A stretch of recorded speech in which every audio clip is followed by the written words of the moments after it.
கர்த்தருக்குள் அன்பான தேவ பிள்ளைகளே, ஆண்டவரும் இரட்சகருமாகிய இயேசுவின் நாமத்தில் உங்களுக்கு என் அன்பின் வாழ்த்துதலை தெரிவிக்கிறேன். இந்த நல்ல நாளிலேயும் சங்கீதம் 109 அதனுடைய 22வது வசனத்தை வாசிக்கிறேன். நான் சிறுமையும் எளிமையும் ஆனவன், என் இருதயம் எனக்குள் குத்துண்டு இருக்கிறது என்று எழுதியிருக்கிறத பார்க்க முடியும். இன்னைக்கு என் காயம் என்று நான் பேச விரும்புகிறேன். இன்னைக்கு நிறைய பேர் அவங்க காயத்தை சொல்லுவாங்க. நான் இன்னைக்கு என் காயத்தை சொல்றேன். என் காயம்னா உங்க காயம்னு அர்த்தம். அதை பத்தி பேச விரும்புகிறேன். நான் எதுலையெல்லாம் காயப்பட்டேன் தெரியுமா?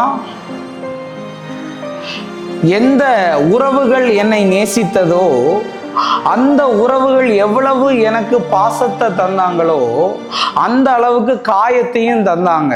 சோத்திரம் அதுக்காக. அதே மாதிரி என்னை நேசித்தவர்கள் நான் நேசித்தவர்களால் காயங்களை நிறைய பட்டிருக்கிறேன். என் நண்பர்களால் நிறைய காயங்களை பட்டிருக்கிறேன். என் கூட இருக்கிறவர்களால் நிறைய காயத்தை பட்டிருக்கிறேன். இந்த காயங்களை எல்லாம் வெளியில சொல்ல முடியாது. ஆனா ஏதோ ஒரு விதத்துல எனக்கு சில பாடங்களை அது கற்று தந்தது.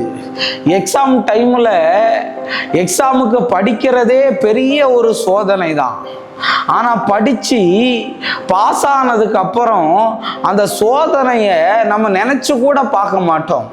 இன்னைக்கு பலர் தந்த காயங்கள் தான் கர்த்தரால் எனக்கு ஆறுதலையும் காயம் கட்டுதலையும் தந்திருக்கிறது. எவ்வளவு நாள் எந்தெந்த இடத்துல எல்லாம் அழுதேன், எந்தெந்த இடத்துல எல்லாம் சோர்ந்து போனேன், எந்தெந்த இடத்துல எல்லாம் ஏங்கினேன் என்று எனக்கு தெரியும்.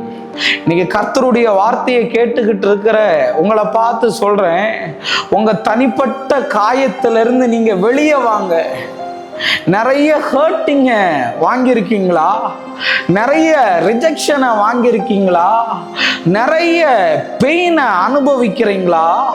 இன்னைக்கு தனக்குள்ளேயே எனக்குள்ளேயே குத்துண்டு இருக்கிறதுனா தனக்குள்ளேயே காயப்படுகிறது. வெளியில நல்லா சட்டை போட்டிருப்ப, நல்ல மேக்கப் எல்லாம் போட்டிருப்ப, ஆனா உன் இருதயம் உடைஞ்சு போய் இருக்கலாம்ல. இன்னைக்கு உன் காயத்திலிருந்து நீ வெளியே வா. இல்லாட்டி அதை சர்ஜரி பண்ணணும். சர்ஜரி பண்ணினாலும் காப்பாற்ற முடியாத மாதிரி இருக்கும். பட்ட இடத்துலயே படுது. சிலரெல்லாம் யார்கிட்டையும் பேசுறது இல்லை, யாரையும் நம்புறது இல்லை, யாருக்கிட்டையும் பெரிய அளவுல அவங்க சிரிக்கிறது இல்லை. காரணம் என்னன்னா அவங்களெல்லாம் நீங்க தீண்டத்தகாதவங்க இல்லை. யாரோ ஒருத்தவங்க யாராலையோ எங்கேயோ அவங்க ஏதோ ஹர்ட் ஆகியிருக்காங்க, ஏதோ காயங்கள் பட்டு இருக்கிறாங்க. இன்னைக்கு உன் காயத்தை கர்த்தர் ஹீல் பண்ணுவா. உன் ஊண்டிங்க எல்லாம் கர்த்தர் ஹீல் பண்ணி கோலும் உம்முடைய தடியும் என்னை தேற்றும். அந்த தேற்றுதல் உனக்கு உண்டாகும். வாலிப தம்பி தங்கச்சி, உன் காயத்திலிருந்து நீ எழும்பி வா.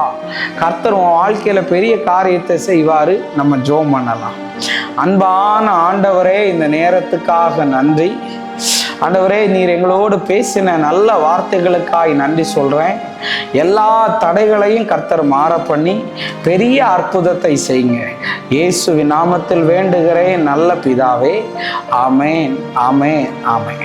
God bless you. கர்த்தர் உங்களை ஆசீர்வதிப்பார்.